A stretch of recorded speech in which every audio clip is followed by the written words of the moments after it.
함께 보실 성경 말씀은 데살로니가전서 1장 1절부터 10절까지 1장 전체의 말씀입니다. 함께 보시겠습니다.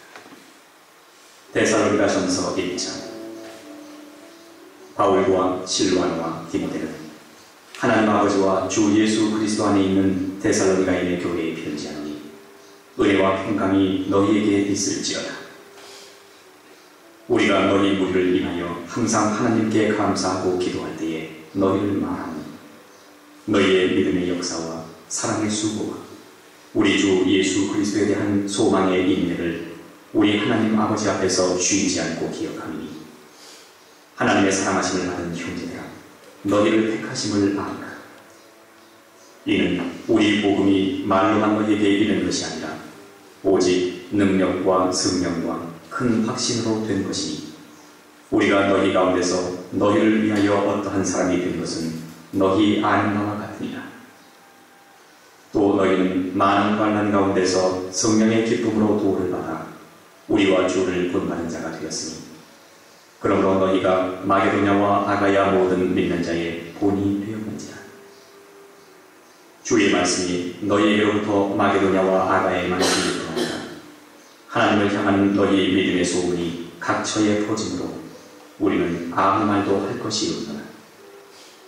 저희가 우리에 대하여 스스로 고하기를 우리가 어떻게 너희 가운데 들어간 것과 너희가 어떻게 우상을 버리고 하나님께로 돌아와서 사시고 참되신 하나님을 섬기니 또 죽은 자들 가운데서 다시 살리신 그의 아들이 하늘로부터 강림하심을 기다린다고 말하니 이는 장래 노하심에서 우리를 건지시는 예수시니라. 아멘. 하나님 아버지, 이 시간 주님의 말씀을 듣기 원합니다. 주여 임하시고 말씀하시옵소서. 저희로 듣게 하여 주시옵소서. 예수님의 이름으로 기도합니다. 아멘.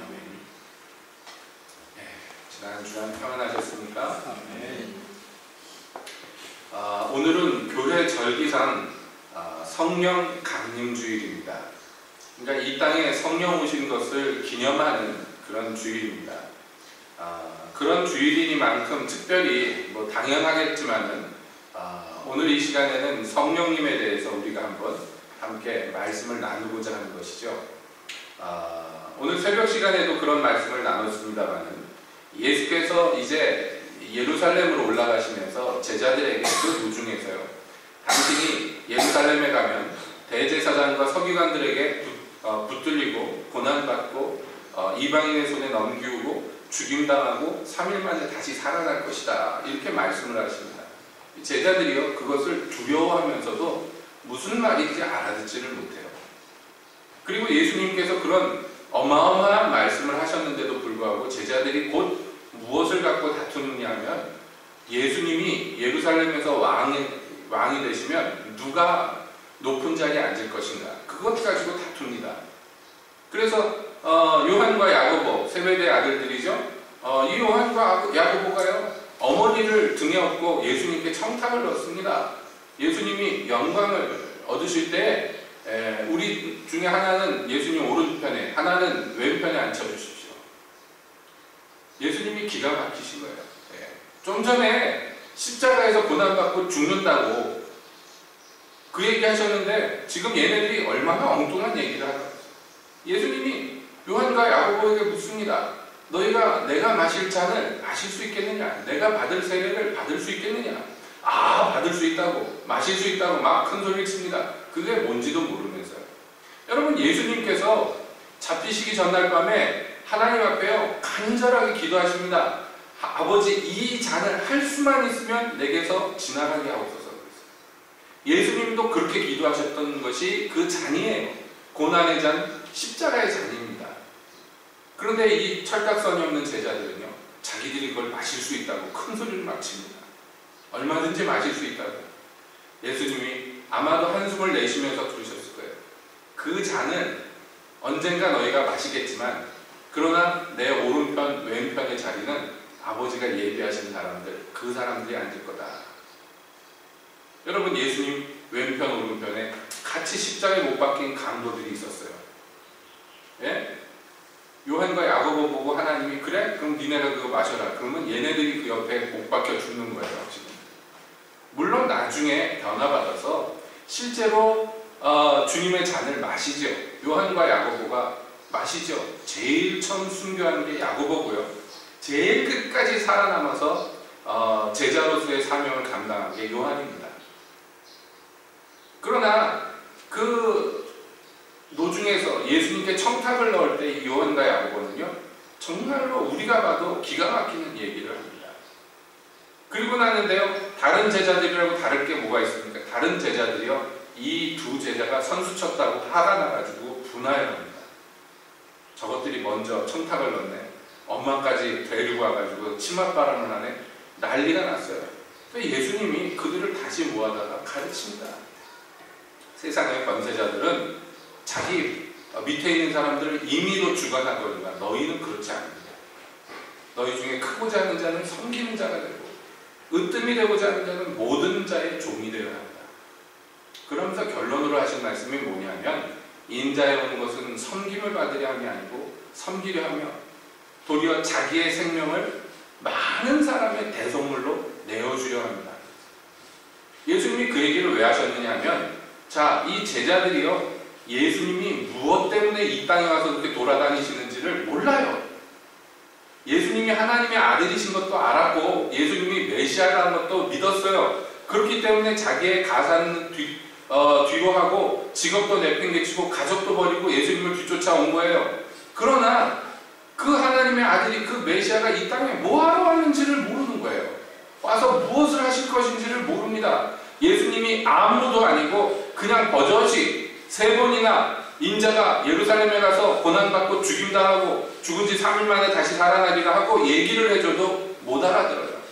왜냐하면 예수님을 모르기 때문입니다. 그러니까 이렇게 엉망진창인 얘기를 막 하는 거예요. 예수님이 곧 가서 당하실 일들에 대해서 예고하심에도 불구하고 모르는 것은 예수님이 뭐 때문에 이 땅에 오셨는지를 모르기 때문입니다. 예수님은 그것을 밝히신 거예요. 나는 섬김받으러 온 것이 아니라 섬기러 왔고 심지어는 생명을 많은 사람들의 대속물로 내어주려고 온 것이다. 그러니까 너희는 나를 본받아야 되는데 왜 이 세상에 그 권세 있는 사람들을 본받으려고 하느냐고. 예수님이 그들을 가르치시는 거죠. 제가 이 말씀을 드리는 것은요, 오늘 성령 강림주의를 맞이해서 사실은 많은 성도들이요, 이 성령님이 이 땅에 왜 오셨는지 모른단 말이에요. 예? 그 당시에 예수님을 믿고 추종하고 따랐던 제자들이 예수님이 무엇 때문에 이 땅에 오셨는지 모르고 엄한 소리 했던 것처럼 오늘날 많은 성도들이요, 성령님이 뭐 때문에 이 땅에 오셨는지를 몰라요.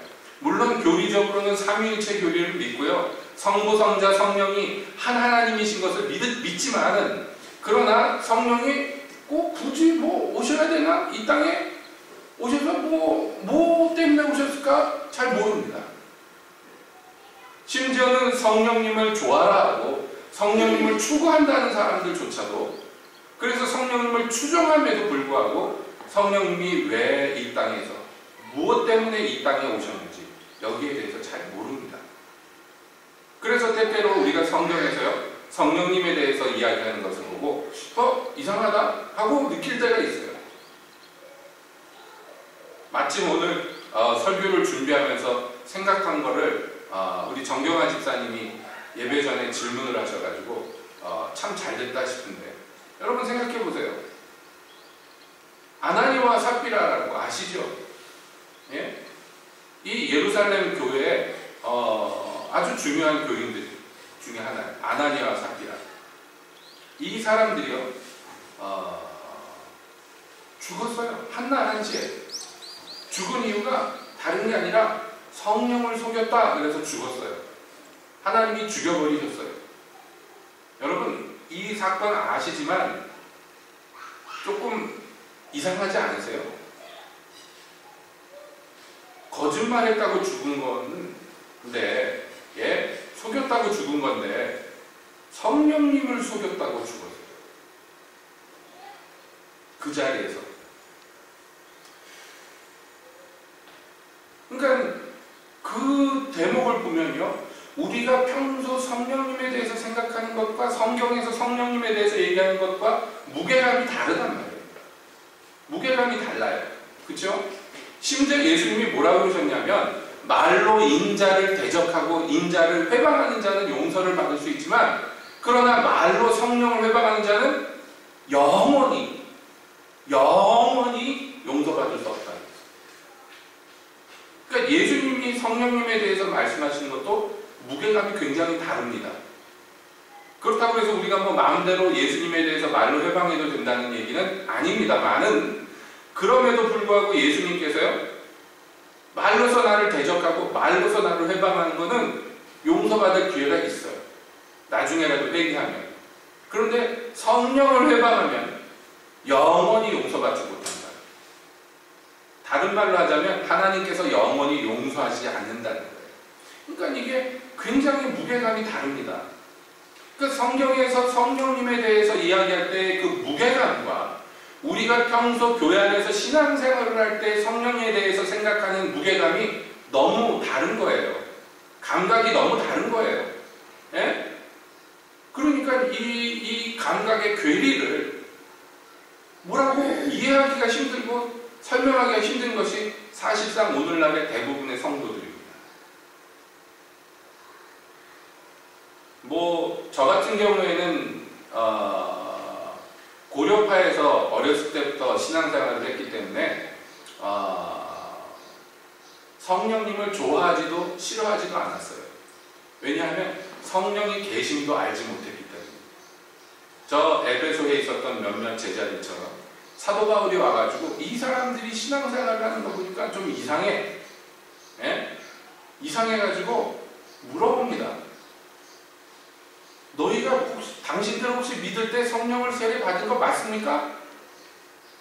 예? 성령님이 뭔데요? 들어도 못 봤습니다. 아니 그럼 무슨 세례를 받은 거예요? 아 우리요? 요한의 세례 받았는데요. 이러는 거예요. 그러니까 이게 이 사람들이 에베소에 있었던 그 몇몇 제자들이요 회개하고 예수 믿은 것까지는 좋은데 성령님이 누군지 몰라요. 가르쳐주는 사람이 없기 때문에 그렇습니다. 이 사람들에게 와서 사역하고 복음을 전했던 아볼로가 성령에 대해서 몰랐기 때문에 예? 어쩔 수 없죠. 가르쳐주는 사람이 없는데 어떻게 하겠습니까? 그러니까 모르는 거예요. 제가 꼭 그렇습니다. 교회에서 성령님에 대해서 전혀 무지하도록 만들었어요. 어렸을 때부터. 그냥 열심히 예수님 믿고 열심히 예수님 따라가면 되는 걸로 그냥 그걸로 족하다고 가르쳐왔고 예, 성령의 역사가 뭐 있느니 없느니 아니면 좋으니 나쁘니 이런 언급조차도 없었어요. 어떤 교회는 막 성령으로 나타나는 역사를 막 추구하는 사람들 나쁜 사람들이라고 가르치는데 그거조차도 안 가르쳤어요. 그래서 놀랍게 무지한 상태로 살았습니다. 그러다가 예수님을 만나고 회개하고 예수를 믿게 됐는데 청소년 시기예요. 그 예수를 믿었지만 거듭났지만 구원받았지만 그냥 여전히 성령에 대해서 무지한 상태 그대로였습니다. 여러분 오해하지 마세요. 우리가 이 예수님을 구세주로 맞이하고 영접하고 회개하고 구원받고 이 모든 일체의 일들이 성령님이 하시는 일이에요. 성령님이 임하셔서 하시는 일이에요. 그렇다고 해서 성령이 내게 들어와서 역사하셨다고 해서 내가 성령을 아는 것은 아니란 말이에요. 예수님을 구세주로 알고 하나님의 아들로 믿고 모든 인생을 바친 제자들조차도 예수님이 이 땅에 뭐 때문에 오셨는지 모르는 하나님의 아들이 재물이 되러 오셨다는 사실에 대해서 전혀 무지했던 것과 똑같이 제가 꼭 그런 사람이었습니다. 성령님에 대해서 전혀 모르는 상태였어요. 누가 가르쳐줘야 말이죠. 그러다가 거듭나고선 한 1년쯤 지났나요? 네, 어느 날 불현듯 성령님을 알게 됐어요. 만나게 됐어요. 그리고 나서부터 사실은 인생이 바뀐 거죠. 예수님을 만나면서 인생이 바뀌는 것처럼 성령님을 만나면서 인생이 바뀌는 것입니다. 인생이 왜 바뀌느냐? 여러분 다시 한번 여쭙겠는데 여러분은 성령님이 이 땅에 왜 오셨는지 아십니까?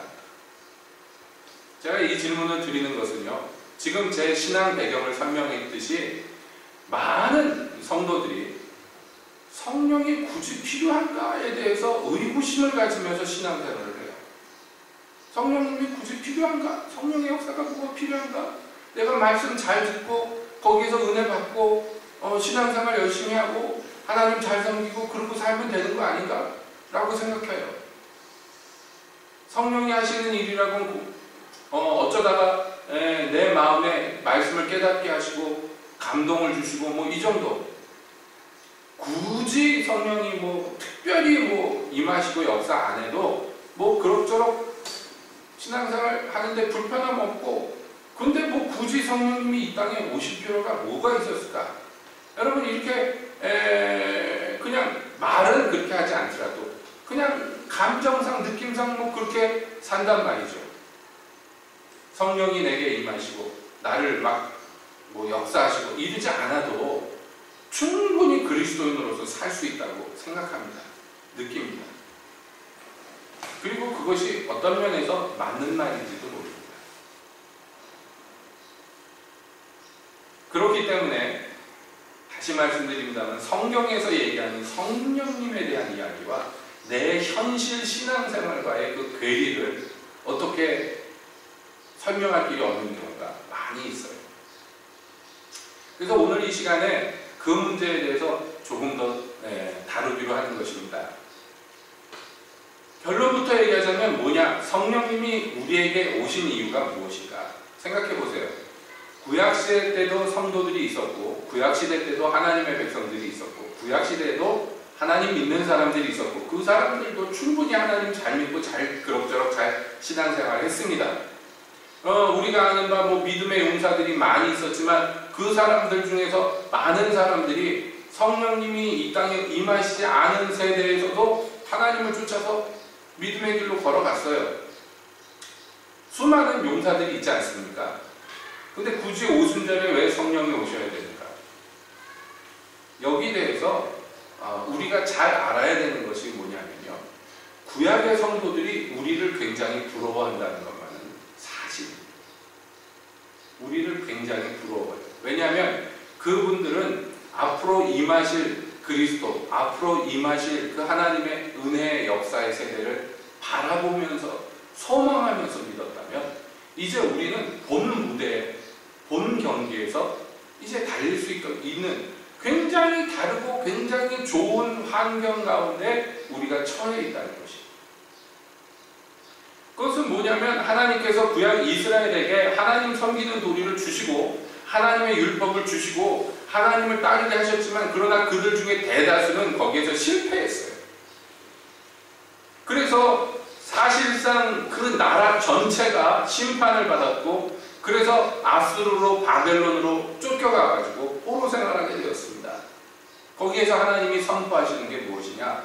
너희가 도무지 내 말을 마음에 품지도 않고 내 말에 순종하지도 않고 내 멋대로 하다가 결국엔 이 지경에 떨어져서 남의 나라 와서 종노릇하는데, 근데 나는 그것이 아깝다. 너희에게 내가 준 나의 이름, 그것을 너희가 이 이방 나라 와서 더럽히고 있는 그것이 아깝다는 거예요. 내 이름이. 그래서 이것을 회복시키겠다는 거예요. 그래서 선지자들로 약속하신 게 뭐냐? 이제는 돌판에 새긴, 그래서 너희에게 준 그 글자로 된 율법, 이거로 너희에게 도무지 아무 일도 일어나지 않기 때문에 내가 아예 너희 마음 가운데, 너희의 영 가운데 내 신을 부어주고 내 말을 넣어주고, 그래서 이제 몸 바깥에 있던 율법이 몸 안에 들어와서 너를 다스리게 하겠다. 이게 하나님의 계획이고 선포고 약속이에요. 그럼 그 약속이 언제 이루어지느냐? 하나님의 아들이 이 땅에 오셔서 영광을 받으실 때 그 일이 이루어진다. 이제 이게 구약의 약속이에요. 제가 이걸 추려서 지금 얘기를 한 것입니다. 마침내 하나님의 아들이 이 땅에 오셨습니다. 그래서 모든 인간들의 죄를 짊어지고 우리를 대신해서 형벌을 받으시고 죄값을 치르시고, 그래서 우리가 구원을 받을 수 있는, 하나님의 자녀가 될 수 있는 그 권세를 얻을 수 있는 길을 열어놓으셨어요. 그리고 끝인 것이 아닙니다. 이제 거기에 들어와서 하나님의 자녀들로 살아야 될 사람들에게 구약의 성도들에게 그랬듯이 몸 바깥에 있는 어떤 법을 주신 것이 아니에요. 몸 바깥에 어떤 사는 방식을 주신 것이 아닙니다. 그것을 우리 몸 안에 때려 박아서 우리 이 썩은 영혼들이 새 영이 되도록 만드시고 내 안에 새 하나님의 신을 넣어서 그래서 모든 성도 한 사람 한 사람이 선지자 같게 그렇게 만들겠어요. 해보이셨어요, 하나님이. 그게 하나님의 아들이 이 땅에 오셔서 하신 가장 큰 일 중에 하나입니다. 명절 끝날에 예수께서 성전에서 외치셨어요. 목마른 자는 다 와라. 목마른 자는 다 와서 내가 주는 물을 마셔라. 그러면 성경에 이룬 것 같이 그 배에서 생수의 강이 흘러 넘치리라. 그리고 사도 요한은 거기에다 주석을 달았는데 요한복음에 뭐라고 달았냐면 이는 그를 믿는 자에 받을 성령을 가르쳐 하신 말씀이다. 그리고 덧붙여 말씀하기를 예수께서 아직 영광을 받지 못하신 고로 한 사람에게도 성령이 내리시지 않았다. 이렇게 설명합니다. 그 당시에 말이죠. 그 명절 끝날에 그 상황에 대해서 사도 요한의 설명이에요. 그게 믿는 자에 받을 성령을 예수께서 선포하시는데 선포하심에도 불구하고 그 당시에는 아무에게도 성령이 내리지 않았는데 왜냐하면 예수님이 아직 영광을 받지 못하셨기 때문이다. 이렇게 설명합니다. 그 예수님이 영광을 어떻게 받으셨어요? 십자가로 영광을 받으셨어요. 부활하심으로 그 영광을 선포하셨어요. 그렇기 때문에 이제 성령이 내리실 수가 있는 거예요. 사람들에게. 하나님의 아들이 이 일을 완성하셨기 때문에 성자께서 완성하신 일을 성령께서 우리에게 적용시키시는 거예요. 그래서 이제 성령의 시대가 비로소 열렸는데 다시 말씀드립니다. 이 은혜의 시대에 들어왔지만 그럼에도 불구하고 성령을 잘 모르는 사람들이 너무 많아요. 오늘날 특별히 그렇다는 것이에요. 오늘날. 왜냐하면 마귀가 심혈을 기울인 것 중에 하나가 교회가 성령님을 싫어하도록 만드는 것이었어요. 이게 교회의 역사인데 부지런히 마귀가 일한 결실입니다. 그러니까 뭐냐면 성령이 임하시면 큰일이 일어나는데 사람에게 일어나는데 그 큰일을 뭐라고 얘기하느냐면 그 사람이 할 수 없는 일이 일어난단 말이에요. 뭐 여러 가지 기적적인 일도 일어납니다. 예? 사람이 할 수 없는 능력들이 일어납니다. 그거 나중에 다루겠습니다. 오늘 이 시간에 더 중점적으로 다루고자 하는 것은 바로 여기에 있어요. 오늘 데살로니가전서 1장의 말씀을 읽었습니다마는 사도 바울이 데살로니가에게 이 성도들에게 편지를 쓰면서요 마음이 너무너무 기쁘고 흐뭇합니다. 그 어떤 편지에서보다 더 마음이 흐뭇한 것이 이 서문인 1장에 정말 절절하게 나타나요. 왜냐하면 데살로니가 사람들이 너무 신앙생활을 잘하고 있기 때문에 너무 잘하고 있기 때문에 그래서 그 소문이 데살로니가를 중심으로 아가야와 그 일대 마게도냐와 그 일대에 다 퍼져 있어요. 데살로니가 사람들이 얼마나 신앙생활을 잘하는지.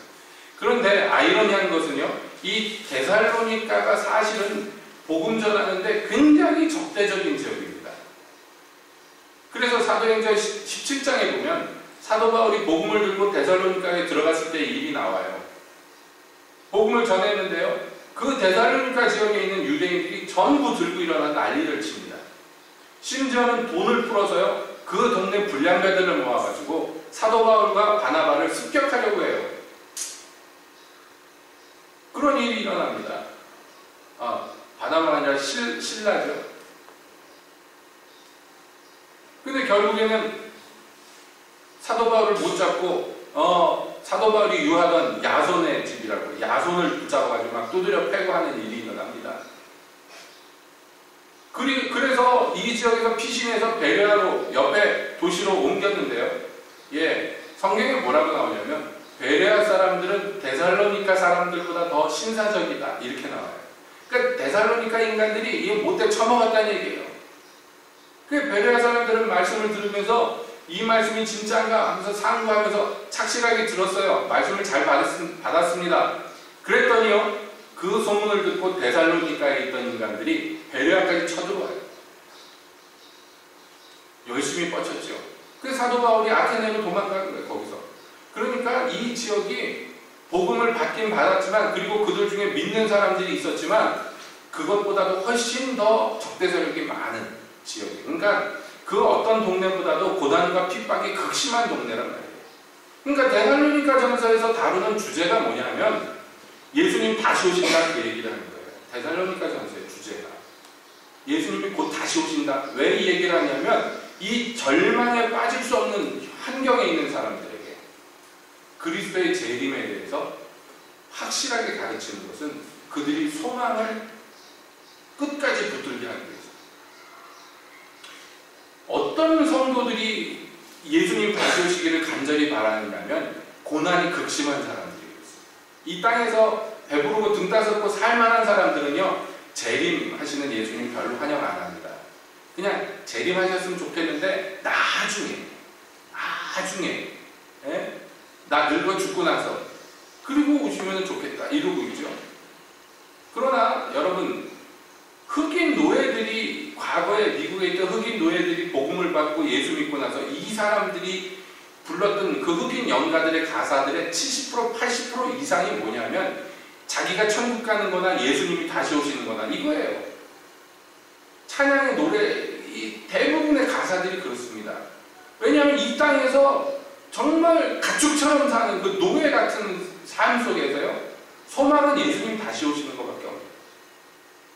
과거에 공산주의 국가들이 동부 유럽을 사로잡고 있을 때 거기에 선교하러 들어갔던, 목숨 걸고 들어갔던 선교사님이 이구동성으로 하시는 말씀이 뭐냐면 그 공산 국가의 지하교에 방문하면 그분들의 가장 큰 관심사가 뭐냐면 예수님이 언제 오십니까?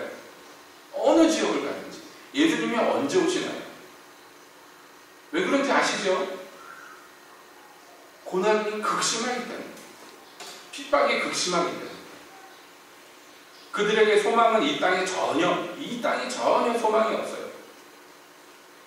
그런 마음을 가진 사람들만 저 요한계시록의 사도 요한이 외쳤듯이 주 예수여 어서 오시옵소서, 빨리 오시옵소서 하고 마라나타 외칠 수 있는 거거든요. 그러니까 데살로니가 교인들이 그렇단 말이에요. 아주 극심한 고난 가운데 있는 사람들입니다. 근데 성경 오늘 읽은 본문에 보면요, 이 사람들에 대한 묘사를 보면 뭐라고 되어 있냐면 6절에 이렇게 되어 있어요. 또 너희는 많은 환난 가운데서 성령의 기쁨으로 도를 받아 우리와 주를 본받는 자가 되었다. 이렇게 얘기해요. 이 사람들의 신앙의 비밀을 설명하는데 환난이 많아요. 그런데 이 사람들이요, 사도와 또 예수님의 본을 받으려고 살아요. 그리고 실제로 본을 받았어요.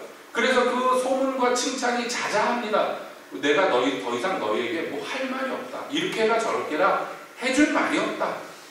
사도가 그렇게 얘기하죠. 근데 그 이유가 뭐냐면 성령의 기쁨으로 도를 받았기 때문이다. 성령이 극심한 환난인데 기뻐하도록 만드셨어요. 기쁨으로 복음을 받게 만드셨어요. 여러분, 데살로니가 사는 사람이 이 복음을 받는다는 것은 매를 맞고 감옥에 가고 죽임을 당하는 것과 같은 의미입니다. 그런데 이 복음을요, 기쁨으로 받았어요. 이게 이상한 일입니다. 굉장히 이상한 일. 우리 교회도 그 북한의 성도들에 대한 관심을 계속 갖기 위해서 여러모로 힘을 씁니다.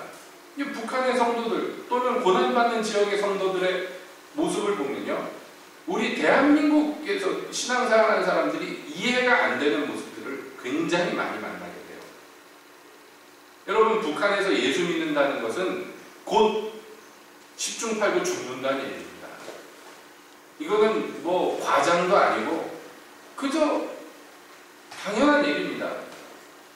그런데요, 먹을 게 없어가지고 어떻게든지 먹을 걸 구하겠다 그래가지고 압록강을, 두만강을 건너서 중국에 넘어왔던 많은 탈북자들이요, 거기서 어떻게 해서 복음을 듣고 예수를 믿으면요, 이 사람들의 대부분이 도로 북한으로 넘어가요. 이해가 안 되는 일이에요. 왜냐하면 그냥 탈북했다가 돌아가도 굉장히 벌을 많이 받는데 예수쟁이가 돼서 돌아가면요, 이거는 10중 8구 죽는 거예요. 잡히면 죽는 거예요. 그렇죠?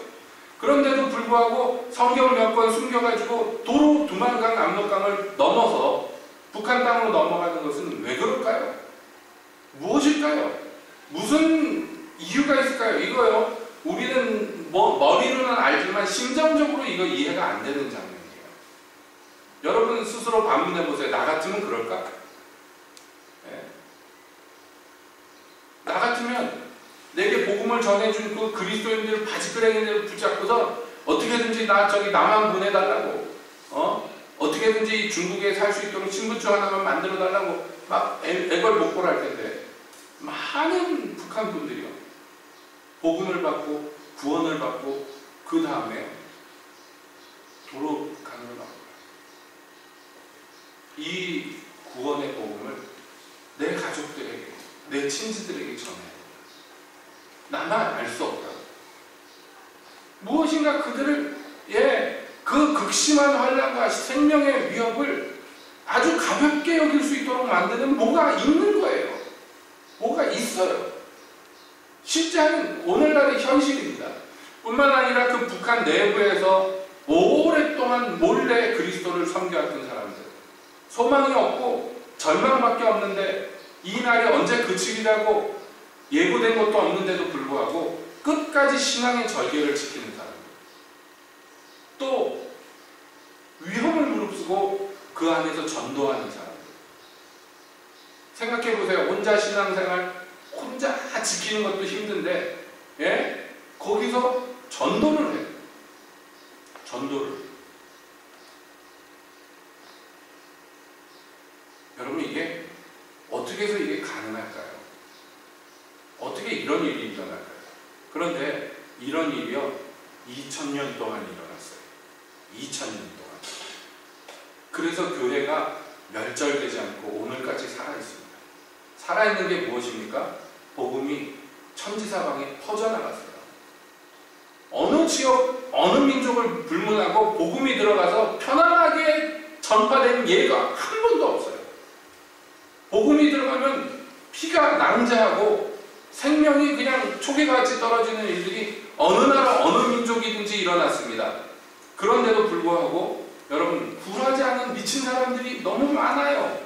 역사 속에 보면 죽여도 안 되는 뭐가 있는 거예요. 오죽했으면 로마 황제가 한숨을 쉬면서 이 기독교인들을 어떻게 없애버릴 수가 없다고.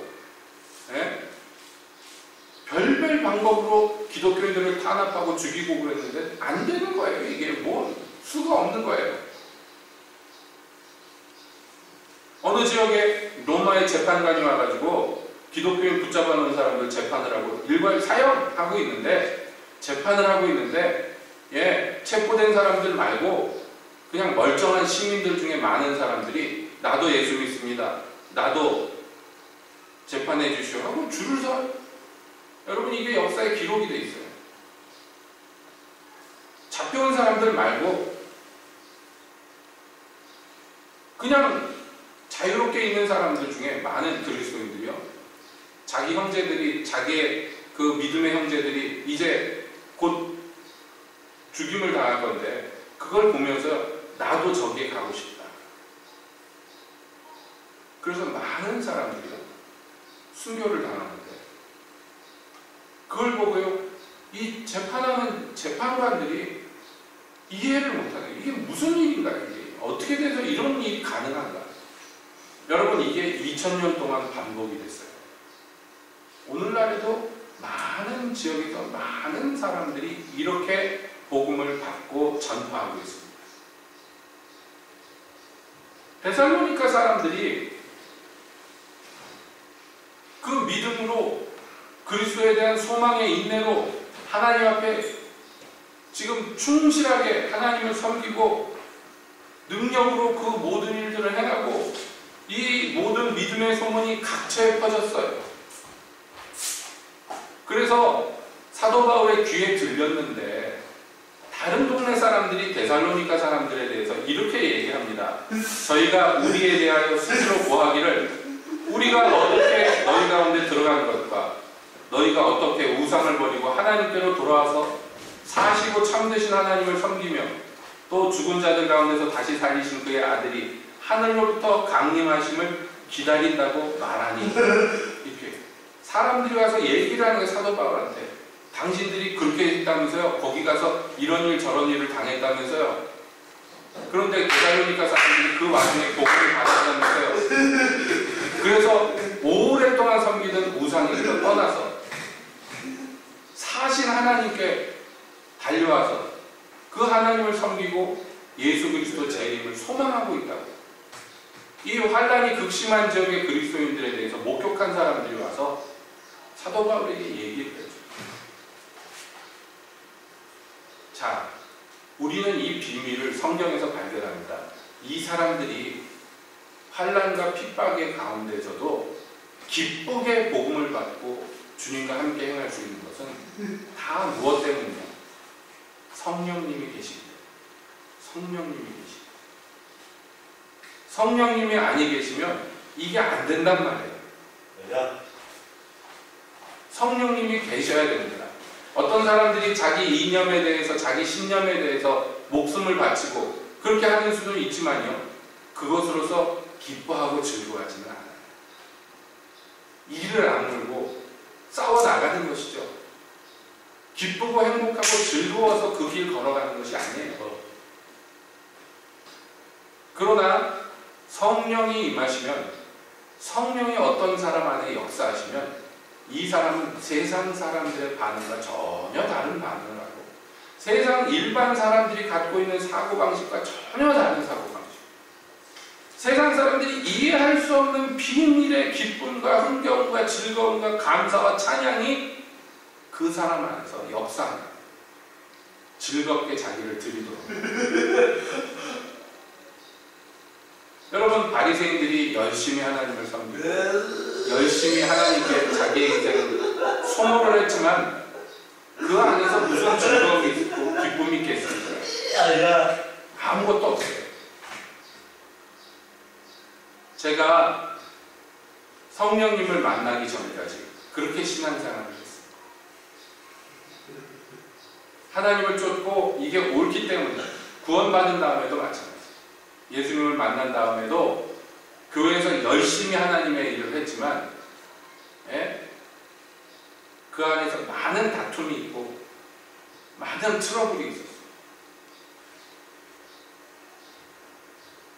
어느 날 교회에서 학생회 무슨 수련회를 준비하다가 싸움이 났어요. 학생회 임원들 가운데 싸움이 났는데 제가 그 당시에 회장이었는데요. 얼마나 성질이 나는지 막 싸우고, 아이 이건 못하겠다, 그따위 하나 다 때려쳐. 그러고선 팍 문을 열고 집으로 가야 되겠다. 우선 나오는데 선생님 중에 한 분이 저를 탁 붙잡더니 너 이리 좀 와보라. 왜 이렇게 화를 내냐? 아, 화나게 하잖아요. 이리 와봐라. 그러면서 아무도 없는 예배당에 저를 데려가서요, 앉혀놓고서 깜깜한 그 밤중에 저에게 뭐라고 그러냐? 내가 너를 보니까 너는 성령이 필요하다. 그분이 딱 잘라 얘기해. 너는 성령이 필요해. 그러면서 나랑 같이 기도하자. 저는 얼떨결에 끌려와가지고 무슨 소리 하는지도 몰랐는데 나와 함께 기도하자. 그러면서 그분이 하시니 성령 받기를 기도하자. 제가 태어나서 처음 듣는 얘기, 무슨 얘기인지도 몰랐어요. 그러면서 막 옆에서 기도하는데 그 옛날 장의자 있잖아요. 저희 모교에 장의자 있는데 그 장의자가 양쪽 끝에 있는 장의자는 벽에 딱 붙여놨어요. 제가 앉은 게 이 장의자 맨 끝에 벽에 붙여놓고 그 옆에서 기도를 하니까 도망도 못 가요. 그래서 지금 뭐 어떻게 해야 되나 이러고 있는데 기도하라고. 기도해야지. 눈을 감고 기도하는데 막연하고 막막하고 무죄하니까. 다 하나님의 은혜로우시고 그 참 무죄한데 누가 가르쳐준 것도 없는데 기도하니까 성령을 주시더라고요. 참 무지한데, 예. 너는 성령이 필요해 라는 말을 듣고요, 얼떨결에 그런가?